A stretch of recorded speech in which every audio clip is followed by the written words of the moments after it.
மேற்கு வங்கத்தில் 2010 ஆண்டு முதல் வழங்கப்பட்ட ஓபிசி சான்றிதழ்கள் அனைத்தும் ரத்து செய்யப்படுவதாக கொல்கத்தா உயர்நீதிமன்றம் பிறப்பித்த உத்தரவு பரபரப்பை ஏற்படுத்தியுள்ளது. 2012 ஆண்டு மேற்கு வங்க பிற்படுத்தப்பட்ட வகுப்பினர் இடஒதுக்கீடு சட்டத்திற்கு எதிராக கொல்கத்தா உயர்நீதிமன்றத்தில் பல வழக்குகள் தொடரப்பட்டன.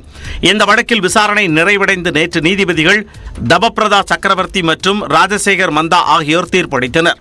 அதன்படி 2010 ஆண்டு மார்ச் 5ஆம் தேதி முதல் மே 11, 2012 ஆண்டு வரை 42 வகுப்பினரை ஓபிசிகளாக வகைப்படுத்தும் மாநில அரசின் நிர்வாக உத்தரவு சட்டவிரோதமானது என்று தீர்ப்பளிக்கப்பட்டது. எனவே மார்ச் 5, 2010 ஆண்டிற்கு பிறகு இந்த 42 பிரிவினருக்கு வழங்கப்பட்ட இதர பிற்படுத்தப்பட்டோர் சான்றிதழ்களும் ரத்து செய்யப்படுவதாகவும் அறிவிக்கப்பட்டது. இதனால் மேற்கு வங்கத்தில் 5 லட்சம் ஓபிசி சான்றிதழ்கள் ரத்தாகும் சூழல் ஏற்பட்டுள்ளது. இருந்தபோதிலும் இந்த சான்றிதழ்கள் மூலம் ஏற்கனவே பணியமர்த்தப்பட்டவர்களுக்கு இந்த உத்தரவு பாதிக்காது என்றும் நீதிமன்றம் விளக்கம் அளித்துள்ளது.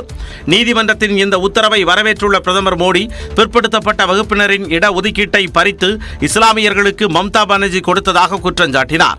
இந்த நிலையில் உயர்நீதிமன்றத்தின் தீர்ப்புக்கு கண்டனம் தெரிவித்துள்ள முதலமைச்சர் மம்தா பானர்ஜி இந்த தீர்ப்பை ஏற்க மாட்டோம் என்று சூளுரைத்துள்ளார்.